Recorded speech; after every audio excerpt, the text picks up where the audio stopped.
السلام علیکم ورحمۃ اللہ وبرکاتہ۔ الحمد للہ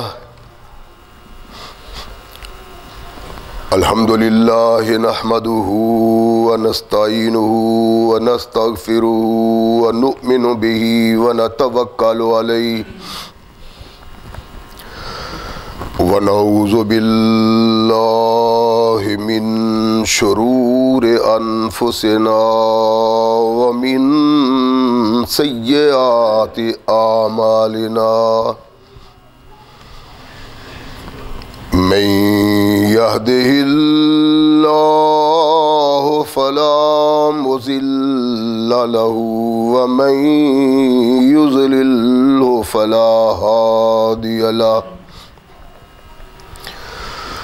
ونشهد أن لا إله إلا الله وحده لا شريك له ونشهد أن محمدًا عبده ورسوله أما بعد فأحسن الحديث كتاب الله وخير الهدي هدي محمد صلى الله عليه وسلم وشر الأمور محدثاتها وكل محدثة بدعة وكل بدعة ضلالة وكل ضلالة في النار أما بعد فأعوذ بالله السميع العليم من الشيطان الرجيم من حمزه ونفخه ونفسه بسم الله الرحمن الرحيم إن الله يأمر بالعدل والإحسان وإيتاء ذي القربى وينهى عن الفحشاء والمنكر والبغي يعظكم لعلكم تذكرون صدق اللہ مولانا العظیم وصدق رسولہ النبی الکریم۔ ہر قسم کی حمد و ثنا، تعریفات و توصیفات اس خالق و مالک کے لیے ہیں جس نے اس ساری کائنات کو تخلیق دیا اور اس کی حسن و آبادی کے لیے حضرت انسان کو تخلیق فرمایا۔ کروڑوں درود و سلام اس ہستی اقدس و مقدس پہ کہ جس کا نام نامی اسم گرامی ہے محمد صلی اللہ علیہ وسلم۔ لاکھوں رحمتیں ان نصوص قدسیہ پہ کہ جنہوں نے سرور کائنات علیہ السلام سے اس ضابطۂ حیات کو وصول کیا اور اس کو ہم تک پہنچانے کے لیے اپنا تن من دھن قربان کر دیا۔ اللہ کی یہ بہت بڑی کرم نوازی ہے کہ اس نے اس ضابطۂ حیات کو ہم تک پہنچانے کے لیے ایسے مضبوط ذرائع اور اسباب استعمال فرمائے کہ ان کی موجودگی میں ہم ببانگ دہل کہہ سکتے ہیں کہ یہ ضابطۂ حیات جو قرآن کی صورت میں آج ہمارے ہاتھوں میں محفوظ ہے،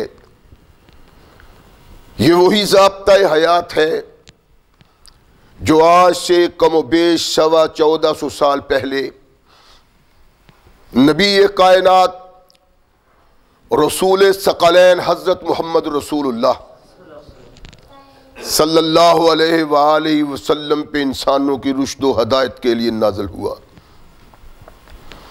اللہ کی اس کرم نوازی پہ ہم جس قدر بھی اس کا شکریہ ادا کریں کما حق ہو اس کا شکریہ ادا نہیں ہوتا، اس لیے کہ یہ ضابطۂ حیات وہ دستور المتقی ہے کہ اگر انسان اس سے تعلق پیدا کر لے تو یہ قرآن اس کی دنیاوی زندگی میں ایک عظیم انقلاب پیدا کر دیتا ہے، اور اگر اس کو اپنے جسم و روح پہ جاری کر لیا جائے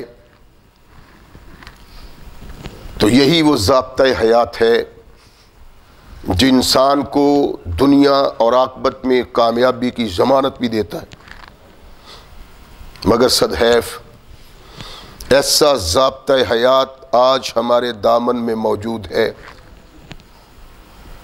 مگر ہم اس سطح از پہ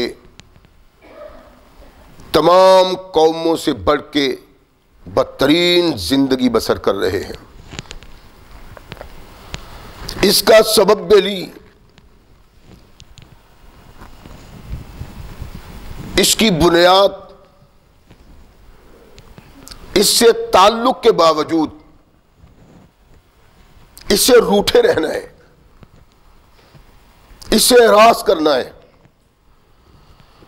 اگر اس کو ویسے ہی اپنے سینے سے لگایا جائے جو اس کا حق ہے تو آج بھی سطح عرض پہ اس سے بڑھ کے کوئی انقلابی دستور نہیں ہو سکتا۔ جب مسلمان کہلانے والوں نے اس قرآن کو اپنے پیش نگاہ رکھا، اس سے رہنمائی لی، اس کے اصول و ضوابط کے مطابق زندگی بسر کرنے کا عزم کیا، تو وہ کائنات میں محتشم رہے، ان کی عزت و وقار رہا، ان کو قوم اغیار سلام کرتی رہی۔ لیکن جو ہی اس سے رشتہ ٹوٹتا گیا، اس سے دوری ہوتی گئی، ویسے ہی ہم بد نصیبی کا شکار بنتا شروع ہوئے۔ آج ہم نہیں سوچتے کہ ہماری اس بد نصیبی کا سبب کیا ہے۔ قرآن سے اعراض، قرآن سے پہلو تہی، یہ ایک حقیقت ہے، اور اس حقیقت کا کائنات میں کوئی بھی انکار نہیں کر سکتا کہ صاحب اقتدار طبقہ، برسر اقتدار آنے والے جب تک کچھ نہ کچھ شرم قرآن کی اپنے سینے میں رکھتے تھے، کچھ نہ کچھ محمد الرسول اللہ سے رہنمائی لیتے تھے، ان کی بہت ساری بغاوتوں کے باوجود اللہ کی رحمتوں کا نزول ان پہ ہوتا رہا۔ من حیث القوم ہم نے جب بھی کوشش کی، جب بھی چاہا کہ اپنی اس بد نصیبی کو بدل کے اللہ کے دستور کی طرف دیکھیں، محمد الرسول اللہ کی رہنمائی کی طرف دیکھیں، تو ہم زمانے میں کامیاب رہے، صاحب افتخار رہے۔ لیکن جو ہی ہم اس سے اعراض کرتے ہیں، اللہ کی رحمتیں ہم سے اپنا رشتہ توڑ لیتی۔ اللہ نے قرآن میں ارشاد فرمایا ہے کہ انسانوں، اللہ تعالیٰ تمہیں اس بات کا حکم دیتے ہیں، یامر بالعدل والاحسان، کہ عدل و احسان کا دامن ہاتھ میں سانبے رہو۔ اگر عدل کا ترازو تمہارے ہاتھ میں مستقیم رہے گا تم معاشرہ کے افراد پہ احسان کرو گے تو فرمایا دنیا میں تمہاری عزت اور احترام میں قائم کروں گا. میرا مطالبہ تم سے یہ ہے کہ انسانیت سے پیار کرو, اور انسانیت سے پیار تب تک نہیں ہو سکتا جب تک تم عدل و انصاف کا ترازو نہ تھامو. اللہ نے تمام کائنات کے انسانوں کو اس طرف توجہ دلائی, اور قرآن کے آنے سے لے کر آج تک, قرآن کے آنے سے پہلے وہ عدل و انصاف زمانے میں قائم نہیں ہوا جو حامل قرآن محمد رسول اللہ نے قائم کیا صلی اللہ علیہ وسلم. یہ اللہ کا دیا ہوا شرف ہے, یہ اللہ کی دی ہوئی مہربانی ہے کہ اللہ نے اس قوم کو محمد رسول اللہ جیسا قائد دیا اور ایک رہنما تعلیم دی قرآن کی صورت میں. یہ سب کچھ عنایت کر کے پھر ارشاد فرمایا کہ عدلو, عدل قائم کرو, کہ زمانے میں قوموں کے وقار کی علامت ہے. عدل امن و سکون کی بنیاد ہے. جو لوگ عدل سے باغی ہوتے ہیں, عدل سے دور ہوتے ہیں, وہ لوگ زمانے میں امن اور سکون قائم نہیں کر سکتے. یہ قرآن کہتا ہے اور محمد رسول اللہ رہنمائی کرتے ہیں صلی اللہ علیہ وسلم. صحابی رسول ہیں, دانا بینا ہیں, سمجھدار ہیں, صاحب عقل و شعور ہیں, حکومت اور اس کے کسی بھی عہدہ پہ کام کرنے کی صلاحیت رکھتے ہیں.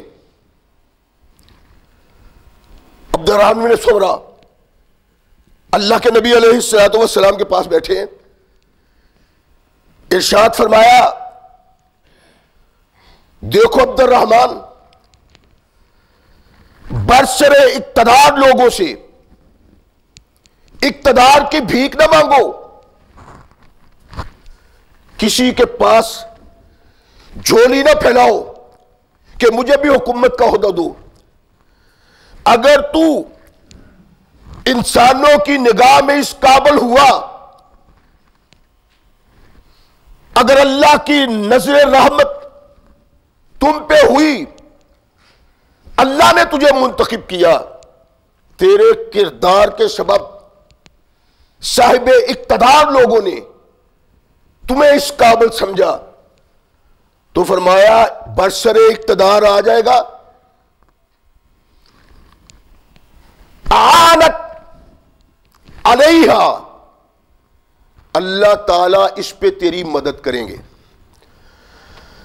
اور اگر تو نے جھولی پھیلائی, مانگ مانگ کے لیا, منتیں سماجتے کر کے لیا, فرمایا وکلتا لہا, تجھے اس کے سپرد کر دیا جائے گا. یعنی اگر تو لوگوں کی بنیاد پہ آئے, صاحب اقتدار اور صاحب شعور لوگوں کی بنیاد پہ, تو اللہ کی مدد تیرے شامل حال ہوگی. اگر تو ہیلا سازیوں سے آیا, ایسے ذرائع سے آیا جس کا مقصود حکومت اور اقتدار حاصل کرنا ہے, فرمایا اللہ تجھے اس کے سپرد کر دے گا. بنیاد نبی رحمت محمد رسول اللہ صلی اللہ علیہ وسلم کو اس فرمان کی جس کو میں نے پچھلے خطبہ جو میں عرض کیا تھا, اور اس کا مقصود تھا کہ جو شخص برسر اقتدار آتا ہے طمع کر کے, لالچ کر کے, حرص کر کے, وہ اس لیے آتا ہے کہ جائیداد کی جائیداد اکٹھی کرے, دولت کی دولت اکٹھی کرے, نفس پرستی کرے, اور کہا جس کو صاحب شعور لوگ لاتے ہیں بغیر مطالبہ کیے ہوئے، اور کھینچ تان کے اس کو برسر اقتدار لاتے ہیں، کرسی اقتدار پہ بٹھاتے ہیں، وہ منتیں کرتا ہے، سماجتیں کرتا ہے، میں اس قابل نہیں ہوں. جیسا کہ میں نے عرض کیا تھا ابی بکر صدیق رضی اللہ تعالیٰ عنہ، انہوں نے کہا مجھے اس کی ضرورت نہیں، عمر کی کر لو بیعت، ابو عبیدہ کی کر لو. فرمایا برسر اقتدار لاتا ہے نا کوئی طبقہ جو صاحب اقتدار ہے، فرمایا تیری اللہ مدد کرے گا. اور یہ تاریخ ہمیں بتلاتی ہے کہ اللہ نے ان لوگوں کی مدد کی ہے، خواہ وہ نمازی، تہجد گزار، پابند صوم و صلات، حاجی، اللہ کا دل میں خوف رکھنے والے، تقوی رکھنے والے برسر اقتدار لوگ ہوں، یا صرف عام مسلمانوں کی طرح جو کر سکے وہ اللہ کے فرمان کے مطابق کیا اور محمد رسول اللہ کی سنت کے مطابق کیا. ان کے دامن میں برائیاں بھی ہیں، ان کے دامن میں غلط کاریاں بھی ہیں، لیکن وہ اقتدار پہ آتے ہیں. مقصود اللہ کا قرآن اور محمد رسول اللہ کے نظام کو نافذ کرنا ہے. فرمایا اللہ کی رحمتیں اور مددیں ان کے سامنے حال بھی تھی. کوئی متقی پرہیزگار نہ ہو، کوئی سارے فاروق تو نہیں بن سکتے، سارے صدیق تو نہیں بن سکتے، سارے عثمان ذو النورین تو نہیں بن سکتے، سارے علی المرتضیٰ تو نہیں بن سکتے.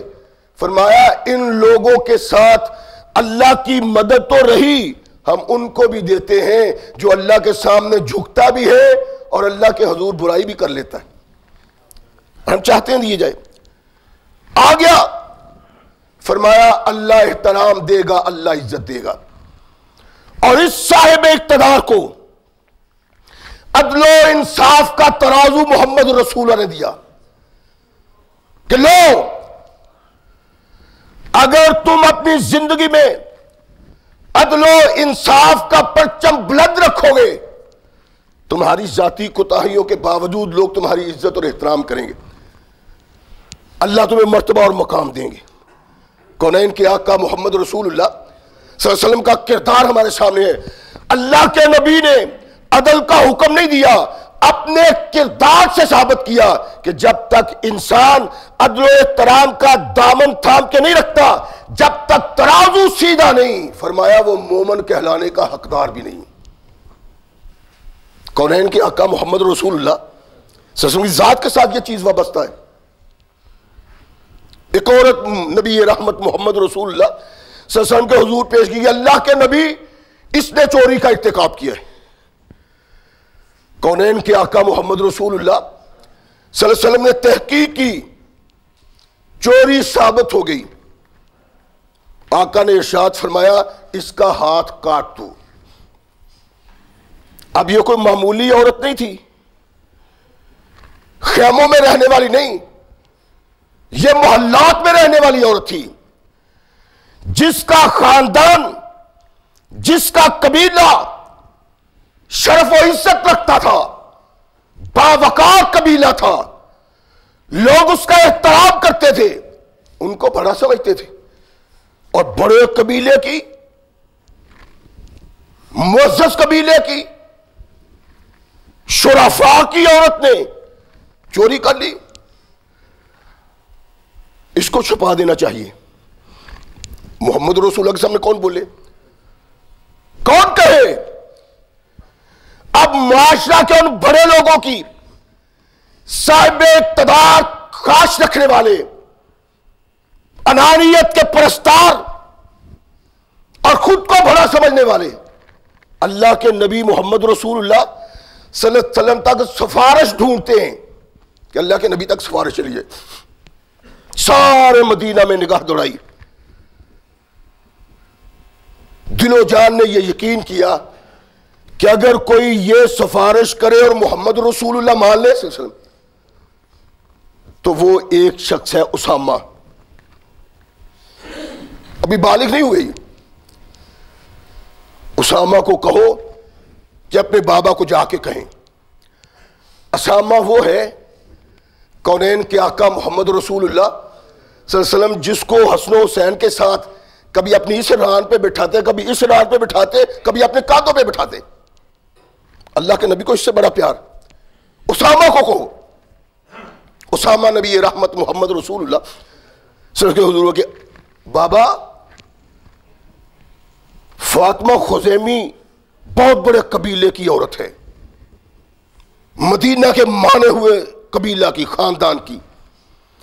اگر اس کا ہاتھ کٹ گیا تو آقا سارے خاندان کی ناک کٹ جائے گی. تھوڑی سی نرمی کر لیں, اس میں قانون کو نرم کر لیں. نبی رحمت محمد رسول اللہ صلی اللہ علیہ وسلم کے کانوں سے یہ آواز ٹکرائی. کائنات کے سب سے بڑے حکیم نے یہ سمجھا کہ یہ بات اسامہ کے منہ کی نہیں بلکہ کسی نے اس کی زبان سے نکلوائی. تمام لوگوں کو اکٹھا کرو. صحابہ اکٹھے ہوئے. اللہ کے نبی منبر رسول پہ بیٹھے اور ارشاد فرمایا, صحابہ اس بات کو سن لو, تم سے پہلے قومیں جو تباہ ہو گئیں اللہ نے آنے والوں کے لیے عبرت کا نشان بنا دیا. وہ اس بنا پہ کہ جب کوئی بڑا جرم کرتا اس کو معاف کر دیا جاتا, جو چھوٹا جرم کرتا اس پہ قانون لاگو کر دیا جاتا. تم نے فاطمہ کی سفارش ڈھونڈی ہے کہ فاطمہ خزیمی کے ہاتھ نہ کاٹے جائیں, اور رب کا قرآن محمد کا کردار یہ کہتا ہے, لا فاطمہ تو بنت محمد سرقت لقطات یدہا. یہ تو خزیمیوں کی فاطمہ ہے, اگر محمد کی بیٹی بھی چوری کرے گا اس کی بھی ہاتھ کاٹ دی جائے گی. ایک تصور دیا محمد رسول اللہ صلی اللہ علیہ وسلم. ایسا تصور کائنات میں کسی تحریک نے نہیں دیا, ایسا تصور ملت میں کسی ملت نے نہیں دیا. تنہا محمد رسول اللہ کی ذات ہے کہ اس انداز سے عدل کو پیش کیا اور بتایا کہ جب تک عدل قائم نہیں زمانے اور معاشرہ میں امن قائم نہیں ہو سکتا. اور عدل کا پلڑا بھاری ہونا چاہیے, ترازو برسر اقتدار لوگوں کے ہاتھ میں ہونا چاہیے, اور ان کا دل بھی ڈولے نہ, ان کے قدم بھی ڈولے نہ. یہ کونین کے آقا محمد رسول اللہ کا اقتدار. اور جنہوں نے محمد رسول اللہ سے رہنمائی لی, اللہ کے نبی کے سامنے زانوئے تلمس طے کیا, ان کو احساس دیا کائنات کے آقا نے کہ اگر انصاف یہ تقاضا کرتا ہے کہ تو اپنے خلاف فیصلہ دے دے تو اپنے خلاف بھی فیصلہ دے. نبی رحمت محمد رسول اللہ, آخری وقت ہے, صحابہ کو اکٹھا کیا, ارشاد فرمایا, صحابہ میں نے کوشش کی ہے کہ کسی کا مجھ پہ احسان نہ رہے, میں نے کوشش کی ہے کسی سے زیادتی نہ ہو. اللہ کی قسم محمد رسول اللہ کے کردار کو دیکھا جائے تو ایمان تازہ ہو جاتا ہے. ہم تو دیکھتے نہیں ہیں. کون دیکھتا ہے؟ ایم اے ہو رہا ہے, بی اے ہو رہا ہے, باہر جا رہے ہیں تعلیم حاصل کرنے کے لیے. میرے پاس آتی ہیں بچیاں پڑھنے کے لیے, کوئی فقہ پڑھنے کے لیے, کوئی اسلامیات پڑھنے کے لیے, کوئی ویسے ہی پڑھنے کے لیے. پوچھتا ہوں کتنے پڑھی ہیں بیٹا, کتنی, کون سی جماعت میں؟ ایم اے کر رہی ہوں, بی اے کر رہی ہوں. اچھا قرآن بھی پڑھا تو نے؟ نہیں یہ قرآن نہیں پڑھا, اور مر جانا ڈوب مرنے کا مقام ہے. ایم اے کرواؤ, ایک وقت تمہارے دامن پہ داغ پڑ جائے, ایسی بدنما تعلیم دی جا رہی ہے, اور قرآن کے قریب نہ آنے دینا اس کو. ہر آدمی اپنے دامن میں جا کے دیکھے, اس نے اپنی بچی کو قرآن پڑھایا ہے, اس کا بچہ قرآن پڑھتا ہے. عدل و انصاف, احترام و وقار تیرا کب قائم ہو؟ تو بھاگی ہے محمد رسول اللہ کا. تو نے کبھی قرآن کھول کے نہیں دیکھا, تیری اولاد نے کھول کے نہیں دیکھا. بد نصیبی نہیں, میں نے کئی بار آپ کو کہا, آتا ہی کچھ او حضرت صاحب, ہاں جی ماں باپ کے فضائل پہ خطبہ دیں. ابھی مہینہ 2 مہینے نہیں ہوئے ہوتے تو کوئی نہ کوئی آئے, ماں باپ کے فضائل پہ. میں کہتا ہوں دل تو نہیں کرتا کہنے کو، لیکن کہتا ہوں تمہارے ساتھ ہو رہا یہی چاہیے جو ہو رہا ہے. تو نے تو اس کو بتایا نہیں کہ تیری حیثیت کیا ہے، تیرا احترام کیسا ہے، تیرا وقار کیسا ہے، اور تو نے بتلایا نہیں اس کو کہ اگر تو اس سے ناراض ہوگا اس کا اللہ اس سے ناراض ہو جائے گا. اللہ کے نبی محمد رسول اللہ نے ارشاد فرمایا اللہ کی رضا باپ کی رضا میں ہے اور اللہ کی ناراضگی باپ کی ناراضگی میں ہے. اس لیے تیرے ساتھ یہ سلوک کرتا ہے کہ تو نے اس کو اس وادی میں چڑھایا ہی نہیں، اس سفر پہ ڈالا ہی نہیں.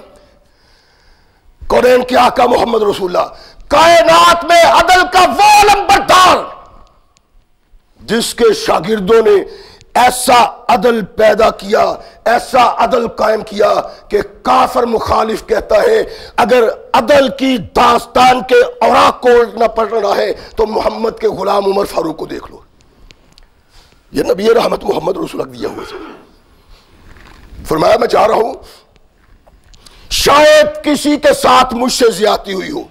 کونین کے آقا کہتے ہیں شاید کسی کے ساتھ مجھ سے زیادتی ہوئی ہے، اپنی زیادتی کا بدلہ یہاں لے لو، قیامت کو محمد دینے کے قابل نہیں ہوگا. سر وہاں مجھ کو معاف کر دو، یہاں دو. کونین کے آقا محمد رسول اللہ. ایک شخص اٹھا اللہ کے نبی آپ نے مجھ سے زیادتی کی. ارشاد فرمایا کیا؟ کہا جب صفے ترتیب دے رہے تھے نا آپ نے چھڑی میری پشت پہ ماری تھی. فرمایا تو ٹھیک ہے لو چھڑی میری پشت پہ مارو. کہنے لگا ایسے نہیں، اس وقت میں نے قمیص نہیں پہنی ہوئی تھی، میرا بدن ننگا تھا. اللہ کے نبی نے کمر سے کپڑا اٹھایا، چھڑی اس کو دی، ارشاد فرمایا جتنی زور سے میں نے تجھے چھڑی ماری تھی اتنی زور پہ محمد کی کمر پہ چھڑی مارو. ثقلین کے تاجدار نے کپڑا اٹھایا، آگے بڑھ کے وہ اپنی آنکھوں کو لگاتا ہے، منہ سے چومتا ہے، کہتا ہے اللہ کے نبی آپ جا رہے ہیں پتہ نہیں کب قیامت کو ملاقات ہوگی. میں نے کہا آپ چوم کے دیکھ لیں محمد رسول. عدل کا ترازو، عدل و انصاف محمد کریم کا یہ کہتا ہے اگر عدل تیرے خلاف فیصلہ دیتا ہے تو اپنے آپ کو سپرد کر دے عدل کے. یہ کونین کے آقا محمد رسول کے اور تصور جو محمد رسول اللہ کے صحابہ نے اس سے باندھا جب تک ایسے لوگ برسر اقتدار نہ آئے، جب تک ایسے لوگوں کو برسر اقتدار لانے کے لیے ہم نے کوشش نہ کی یہی ہمارے حالات رہیں گے، یہی لیل و نہار رہیں گے. خطبہ دے رہے ہیں عمر فاروق رضی اللہ تعالیٰ کعبۃ اللہ میں. ایک عیسائی آتا ہے تاجر امیر المومنین، عیسائی ہے کافر ہے، میں شکایت لے کے آیا ہوں کہ تاجر ہوں مال پہ دوہری چونگی لگائی جاتی. عمر فاروق نے خطبہ بند کر دیا. فرمایا کہو. عرض کرتا جناب یہ زیادتی ہوتی ہے، دوہری چونگی لیتے ہیں.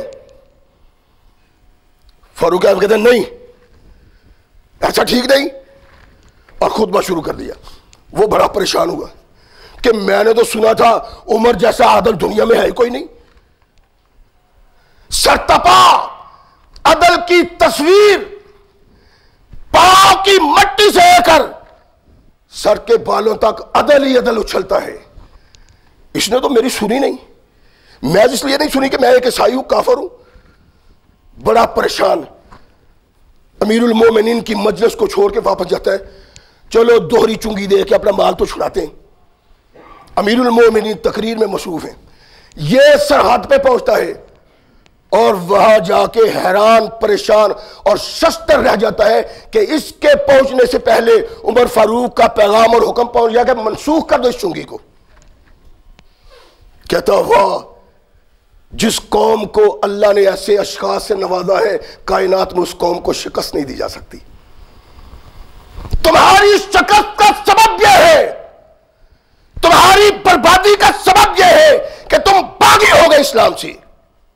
تعلیم اسلام، تعلیم قرآن، تعلیم محمد رسول اللہ، کبھی تم نے کھول کے فرق نہیں دیکھا، اور تجھے کیا خبر ہے کہ مسلمان کس کو کہتے ہیں اور محمد کریم کیا بنانے کے لیے آئے تھے؟ کبھی دیکھے نہیں تم نے؟ کبھی احساس نہیں ہوا تمہیں؟ یہ فاروق تھا جس کے عدل کی بات کرتے ہوئے کافر کہتا ہے عطا ترکہ میں گر تجھ کو ہوا ہے عدل فاروقی تو دل میں خوف باطل کا تصور آ نہیں سکتا۔ جیسے تصور ہے کسی کے دل میں جو اللہ سے تعلق رکھتا ہو، جو عدل و انصاف کی زندگی بسر کر رہا ہو، اس کے دل میں کسی کا خوف آ سکتا ہے؟ نہیں، کہ یہ محمد رسول اللہ کا پروردہ ہے، اس کو نہیں آ سکتا۔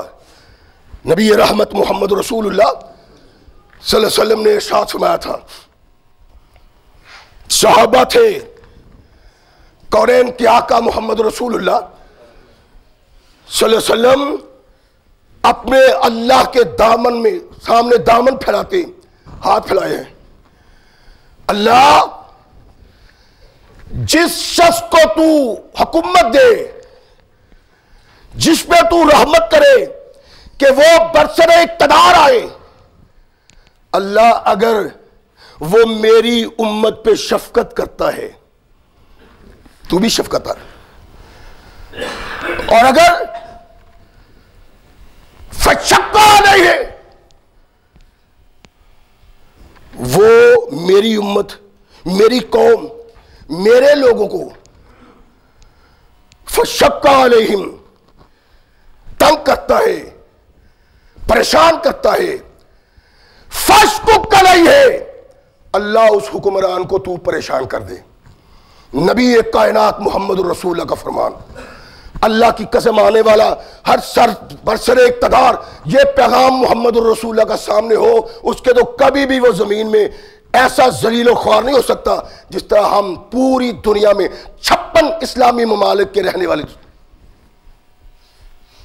فرمایا اللہ جو میری قوم پہ، جو میرے ماننے والوں پہ مشقت ڈالتا ہے، ان کو پریشان کرتا ہے، اللہ تو بھی اس کو پریشان کرے۔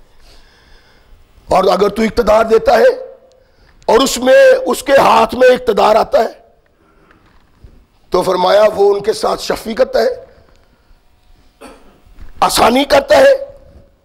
اللہ محمد کہتا ہے کہ اس کے لیے تو بھی آسانی پیدا کر دے۔ جہاں اسلام کا تصور تھوڑا سا موجود ہے وہاں امن موجود ہے، جہاں نہیں تو اس کا سوال نہیں پیدا ہوتا۔ اور سدائے عرض پہ ایک تعلیم ایسی ہے، ایک دستور ایسا ہے، ایک قائد ایسا ہے کہ اس کی قیادت میں اس کا لایا ہوا دستور نافذ کیا جائے تو اندھوں کو بھی نظر آتا ہے کہ یہاں انصاف اور عدل ہو رہا ہے۔ ایک سلطنت مارز وجود میں آئی تھی، ساری دنیا کا کافر مل گیا اور افغانستان میں اسلامی سلطنت کا ٹاٹ الٹ دیا گیا۔ اور یہ بد نصیبی جو آج نظر آ رہی ہے آپ کو، یہ کس کا سبب ہے؟ اسی بد نصیبی کا۔ ثقلین کے تاجدار محمد رسول اللہ صلی اللہ علیہ وسلم کی تعلیم پہ میں نے ابتدا میں اس کیا تھا، اگر وہ بھی عمل کرتا ہے جو اتنا پاک صاف نہیں کہ وہ عمر کے مقام پہ کھڑا ہے، ابو بکر کے مقام پہ کھڑا ہے، لیکن عدل کا پیمانہ اس کے ہاتھ میں ہے، عدل کا ترازو اس کے ہاتھ میں ہے اور کبھی ڈگمگاتا نہیں۔ اللہ کی قسم میرے اللہ نے آج تک اس کا نام زندہ رکھا ہوا ہے۔ معتضد باللہ عباسیوں کا خلیفہ تھا، بغداد میں خلافت تھی، خلافت کا نظام تھا اور دارالخلافہ بغداد تھا۔ بغداد کے امیر نے ایک باہر سے آنے والے تاجر سے مال خریدا۔ مال خریدنے کے بعد اب وہ لمبردار ہے، گورنر ہے، امیر ہے شہر کا، اس کو کون پوچھے؟ تاجر نے منت سماجت کی کہ جناب میں نے آپ کو مال دیا ہے، میرا مال ہی واپس کر دے، دولت نہیں دینی، پیسے نہیں دینے دو۔ سنتا ہی کوئی نہیں۔ فلاں کے پاس جاؤ، وہ بھاگم بابک سے بات جاتا ہے، چور صاحب، بٹ صاحب، فلاں صاحب، میری سفارش کریں، گورنر صاحب میری رقم نہیں دیتے، مال نہیں دیتے میرا۔ توبہ توبہ توبہ بھائی، اس گورنر کے پاس جانے کی ضرورت نہیں ہمیں. تاریخ بغداد میں ایک مضبوط قسم کے مستند قسم کے راوی کی روایت کہتا ہے میں پریشان ہوں کہ اب تجھ کو نہیں ملیں گے، اور کوئی گورنر کے سامنے کھڑا ہونے کے لیے تیار نہیں، کو اپنی زبان سے نام لینے کو تیار نہیں. کیسے مل جائے گی مجھے دولت، کیسے مال مل جائے گا؟ افسردہ بیٹھا ہوا ہے. ایک شخص آیا آ کے کہتا ہے کہ کیا بات ہے بڑے افسردہ ہو؟ کہنے لگا گورنر نے میرا سارا مال ہضم کر لیا، دیتا ہی نہیں ہے. کہنے لگا فلاں مسجد نہیں، ہاں اس کا مولوی درزیوں کا کام کرتا ہے، اگر نماز سے آگے پیچھے جاؤ تو درزی کی دکان پہ چلے جانا، اگر نماز کے وقت جاؤ تو وہاں چلے جانا. وہ ہاتھ مارتا اپنی زمین پہ اور کہتا ہے وزیروں کی اس نے سنی نہیں، امیروں کی اس نے سنی نہیں، کبیروں کی اس نے سنی نہیں، تو مسجد کا مولوی بتا رہا ہے اور مسیتر کی کیا سنے گا؟ وہ کوئی رہنمائی کر. کہا جاؤ اس کے پاس، اگر دنیا کی طاقتیں کسی سے نہیں ڈرتی تو وہ طاقتیں اس فقیر اور درویش مولوی سے ڈرتی. کہتے میں نے کہا چلو یار ایک یہ بھی رہ گیا ہو جائے. گیا مولوی کے پاس، مولانا صاحب ایسے ایسے میرے ساتھ ظلم ہوا ہے، آپ میری رقم دلا سکتے ہیں؟ چلو میرے ساتھ. گورنر کے دروازے پہ کنڈی کھٹکھٹائی، من فلاں. گورنر بھاگا بھاگا آیا، حکم. اس تاجر کو بھی دیکھا، کہنے لگا اس تاجر کے سے پیسے دو. آتے حق کا ہوں، اس کا حق تو تم نے دبا کے رکھا ہوا ہے، تو اس طاقتور نہیں، تجھ سے طاقتور خدا ہے، دو اس کو. وہ پریشان کھڑا ہے، کہنے لگا اس کا پیسہ مال دیتے ہو کہ کانوں میں انگلیاں لے کے اذان کہنی شروع کر دوں؟ نہیں حضرت صاحب میں دیتا ہوں. پھٹے کپڑے، پرانے کپڑے، کسی کام کا نہ، کسی حج کا نہ مولوی. گورنر نے لا کے جلدی جلدی پیسے دے دیے. جانے سے پہلے کہتے ہیں حضرت صاحب یہ میں نے آپ کی خدمت کرنی ہے، تحفہ. فرمایا تحفے کی ضرورت نہیں، اگر میں تحفے لیتا تو دکان پہ بیٹھ کے کپڑے سی نہ رہا ہوتا. سلائی ٹھیک ہے میری، نہیں. کیا لگا حضرت صاحب سب چھوڑے، یہ بتائیں کہ بغداد کے بڑے بڑے برسر اقتدار طبقہ سے تعلق رکھنے والے لوگ گورنر کے سامنے کھڑا ہو کے بات کرنے کی جرت نہیں کر رہے تھے، اور آپ نے جا کے یوں کہا ہے اس نے دوسری بات کی ہی نہیں، ساری دولت لا کے رکھ دی اپنے. فرمایا بیٹھ جاؤ. بیٹھ گیا. کہتا ہے وہ درزی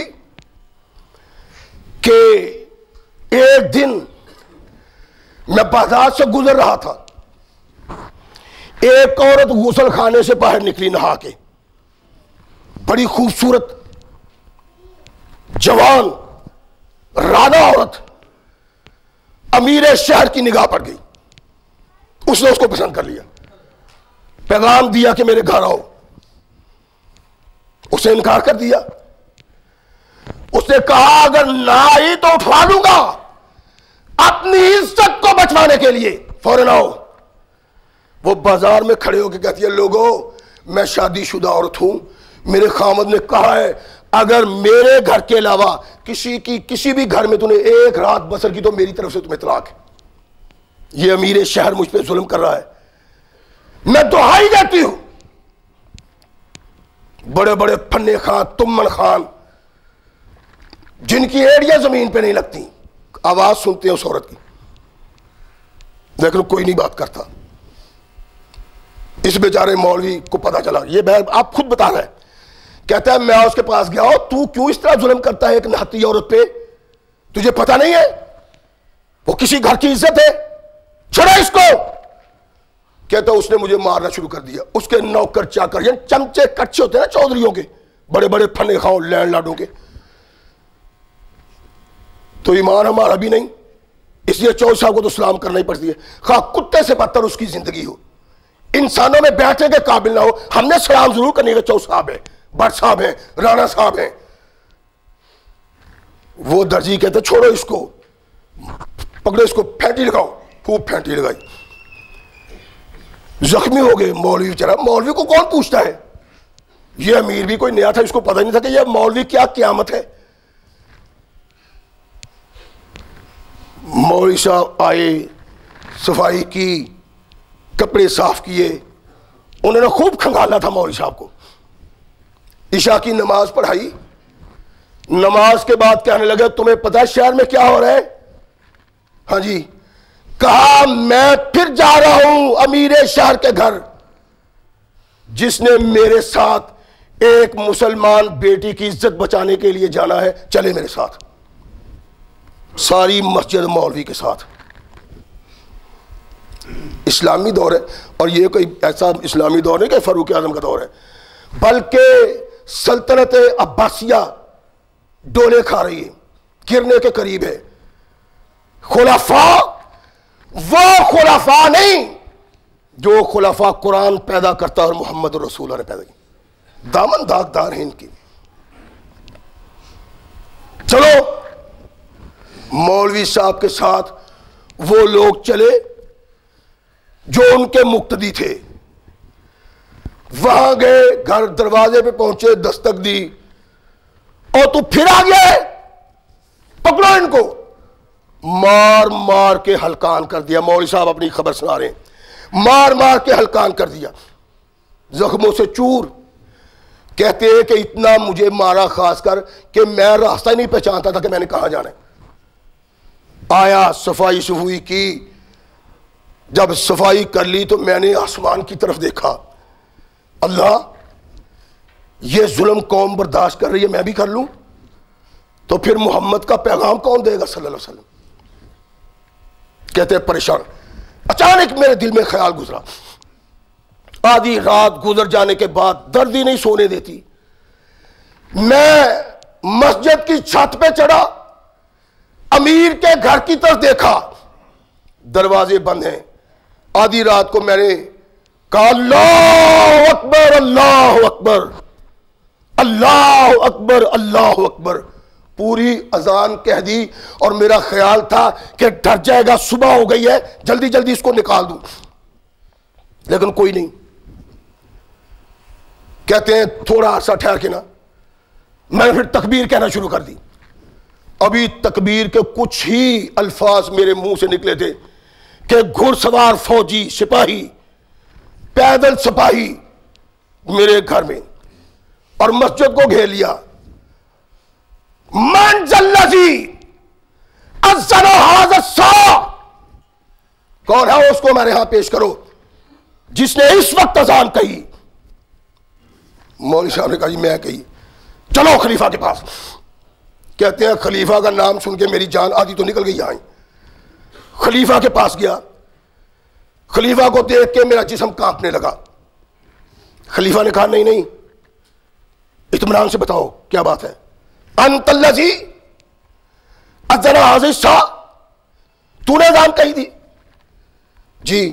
فرمایا تجھے پتہ نہیں، اور لوگ روزہ رکھتے ہیں، لوگ تہجد پڑھتے ہیں، یہ اذان کا وقت ہے، ان کی تہجدوں کو برباد کر دیا تو نے، ان کے روزے کو برباد کر دیا تو نے، خلشات پیدا کر دیا ہے، مسافر پریشان ہو گئے ہیں، یہ کیوں کیا ہے؟ امیر المومنین، اگر جان کی امان ہو تو میں بات کرتا ہوں، کہا کرو، ڈرنے کی ضرورت نہیں ہے۔ کہتے میں نے وہ ساری کہانی بیان کی۔ جب امیر المومنین معتضد باللہ نے یہ کہانی سنی، اسی وقت اپنے سپاہیوں کو کہا کہ جاؤ اس امیر کو بلا کے لاؤ۔ امیر آیا، بادشاہ نے سوال کیے، گورنر نے سوال کیے، خلیفہ نے، امیر نے، امام نے، اس نے اقرار کیا کہ لگو تیرے پاس لونڈیاں نہیں ہیں؟ ہے جی۔ بیوی نہیں ہے جی۔ دولت نہیں ہے جی۔ تو یہ تو نے کیا کیا ہے؟ اور تو نے عدل اسلام کو داغدار کیا ہے، تیری اپنی ہرس اور ہوس نہیں بوجھتی، تو کیا عدل کرے گا؟ کہا اس کو بیڑیاں لگاؤ۔ مولوی صاحب جب کہتے ہیں اس کو بیڑیاں لگائیں، ہتھ کڑیاں پہنائیں، کہا اس کو بورے میں باندھو۔ بورے میں باندھ دیا، ساری دنیا دیکھتی ہے. فرمایا سارے اس کو لاٹھیاں مارو. کہتے ہیں کہ لاٹھیاں مارنی شروع کی, وہ چیختا ہے, چلاتا ہے, لاٹھی پہ لاٹھی پڑتی ہے, یہاں تک کہ اس کی آواز آنا بند ہوگی. امیر المومنین نے کہا اس کو اٹھاؤ اور دجلہ میں پھینک دو تاکہ پتہ چلے کہ برسر اقتدار مسلمان کیسا بھی ہو عدل سے وہ اپنے ہاتھ پیچھے نہیں ہٹا سکتا. کہا وہ دن گیا, آج کا دن آیا. آج تک بغداد نے کسی پہ ظلم نہیں کیا. ظلم ہو کیسے جہاں قانون محمد کا نفاذ ہو. اور یہ آپ نے نہیں دیکھا اپنے ملک میں کیا ہوا ہے؟ یہ عدل سے بغاوت کے سبب تھا. ان بد کردار صاحب اقتدار لوگوں نے موت کی سزا منسوخ کر دی تھی. اگر ایسے ظالم پاجی لوگوں کو وقت پہ سزا مل جائے تو ظلم کرنے کے لیے کوئی چہرہ اٹھاتا ہی نہیں, سر اٹھاتا ہی نہیں. اتنا بڑا ظلم, اتنی بڑی زیادتی, یہ کوئی مسلمانی ہے؟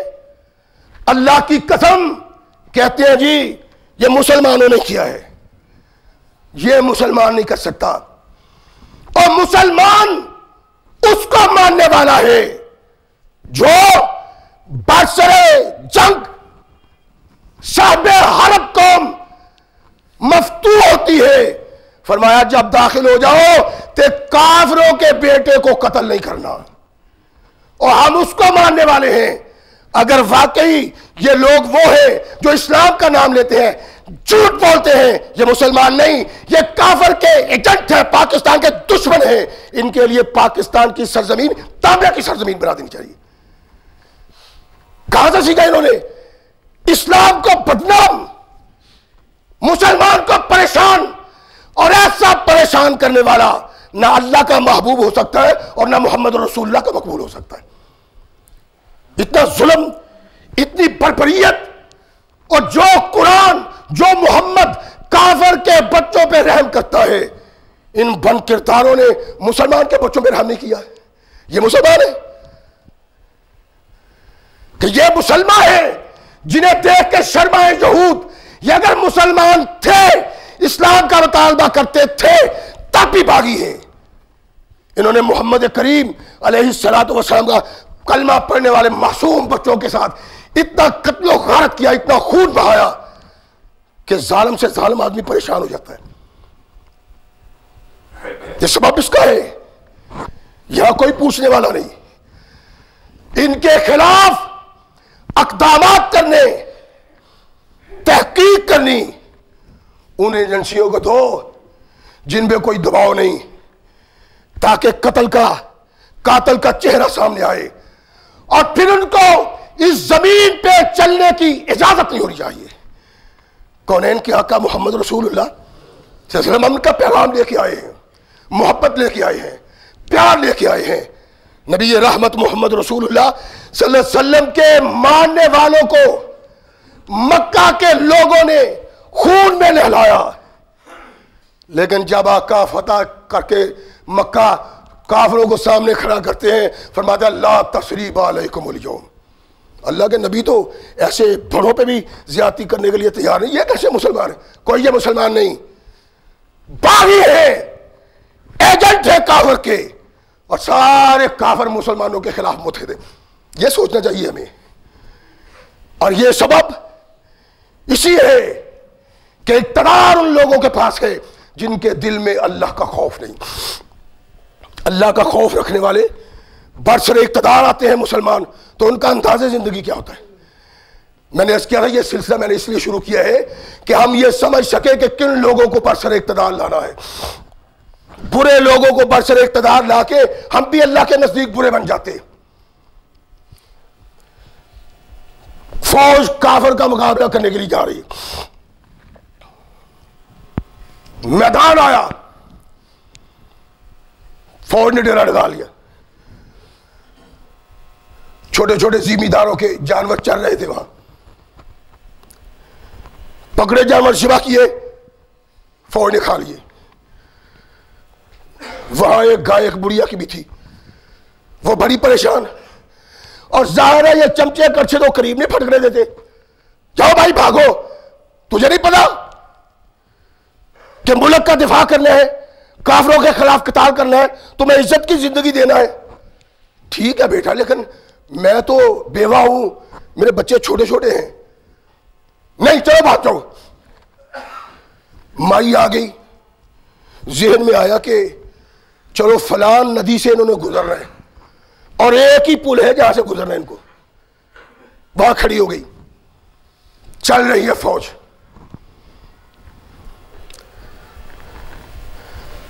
فوج کا سپہ سالار آتا ہے، عبد الملک سلجوقی، بڑھیا آگے بڑھتی ہے اور اس کی باگ تھام لیتی ہے، کہتی ہے عبد الملک یہاں مجھے حساب دینا ہے کہ پل سرات پہ لوں۔ مورخ لکھتا ہے چھلانگ مار کے نیچے اترتا ہے، کہتا ہے اماں یہاں ہی لے لو، وہاں حساب دینے کے قابل نہیں، تیرے فوجیوں نے میری گائے کھا لی ہے۔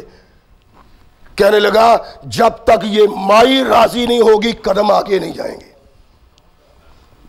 یہ تصور اسلام کا، یہ تصور مسلمان کے برسر اقتدار آنے والے کا۔ تمہارا کیا ہے؟ دونوں ہاتھوں سے لوٹ رہے،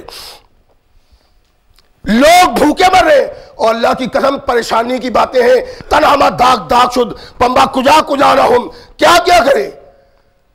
مسلمانوں کے نونہال خون میں نہا گئے، بچے خون میں تڑپے، باپ کی کمر خمیدہ ہو گئی، ماں کے آنسو خشک نہیں ہوتے، قوم خون کے آنسو رو رہی ہے، بہن بھائی ماہیے بے آپ کی طرح تڑپ رہے ہیں، اور یہ قوم کرکٹ کا میچ کھیل رہی۔ اندازہ فرمائیں ان لوگوں کا۔ جب تک یہ لوگ برسر اقتدار ہیں امن و سکون کا تصور بھی نہیں پیدا ہو سکتا۔ اور اللہ کہتا ہے کہ اس بات کو پیش نگاہ رکھو، ان اللہ یامر بالعدل والاحسان، عدل کا پلڑا تھام کے رکھو، ترازو سیدھا رکھو، پھر بات بنتی ہے، وگرنہ بات نہیں بنتی۔ کونین کے آقا محمد رسول اللہ صلی اللہ علیہ وسلم کا غلام ہے، کعبۃ اللہ کا ہاتھ جوڑ رہا ہے، لوگ طواف کرے کعبۃ اللہ کا، ایک شہزادہ بھی طواف کر رہا ہے، نیا نیا مسلمان ہوا ہے، جبلہ طواف کرتے ایک بدو کا پاؤں، بدو کا اجڑ کا جہل کا پاؤں اس کے دامن پہ آ جاتا ہے۔ جب بڑے لوگ ہوتے تو ایسی ہے نا، چل رہے ہوتے ہیں تو کپڑا پیچھے ادھر سے آ رہا ہے، وہ ساری زمین سے جو گندگی اکٹھی کرتا آ رہا ہے، وہ بھی کوئی ایسا ہی تھا، اس کے چادر پہ اس کے کپڑے پہ اس کے پاؤں آ گئی۔ بہت بڑا شہزادہ ہے، مالک ہے ایک علاقے کا، زور سے تھپڑ مارتا اس بدو کے منہ پہ، اندھے ہو تمہیں احساس نہیں کس کی چادر پہ پاؤں تو نے رکھا ہے؟ وہ طواف کر کے فارغ ہوا، عمر فاروق کے پاس چلا گیا، عرض کرتا ہے امیر المومنین میرے ساتھ یہ جبر ہوا ہے، میرے پاس یہ ظلم ہوا ہے، یہ دیکھیں تھپڑ میرے منہ پہ مارا۔ ہوا کیا تھا؟ طواف کرتے ہوئے میرا پاؤں اس کی چادر پہ آ گیا۔ امیر المومنین نے کہا جبلہ کو لاؤ، جبلہ کو لایا، دونوں سامنے کھڑے ہوئے، جبلہ تو نے اس مظلوم سے زیادتی کی ہے، کیوں تھپڑ مارا ہے؟ اس کا تکبر وہاں ہی ہے، کہتا ہے اس کو علم نہیں ہے کس کی چادر پہ اس کا پاؤں پڑا ہے، اس کی اس گستاخی کا سبب اس کے منہ پہ تھپڑ مارا ہے۔ امیر المومنین ارشاد فرماتے ہیں کوٹ آگے بڑھ۔ وہ آگے بڑھتا ہے، جنگلی دیہاتی، کہا اتنی زور سے اس کے منہ پہ تھپڑ مار جتنی زور سے اس نے تجھے تھپڑ مارا ہے۔ زنگاتے کا تھپڑ وہ بدو اس کے منہ پہ مارتا ہے۔ جبلہ نے کوئی بات نہیں کی، واپس چلا گیا، جا کے کہتا ہے اور جس قوم میں جس دستور میں بڑے اور چھوٹے کی پہچان نہیں، جبلہ وہ دین قبول کرنے کے لیے تیار نہیں۔ فاروق اعظم کو کسی نے کہا کہ جبلہ اسلام چھوڑ گیا ہے اور یہ کہتا ہے، فرمایا لاکھوں جبلہ چلے جائیں محمد پہ عدل پہ کوئی حرف نہیں آنا چاہیے۔ یہ تصورات ہیں اسلام کے اور مسلمان کے، یہاں یہ نہیں ہے۔ اس لیے ظلم و بربریت کے بازار گرم کیے جاتے ہیں،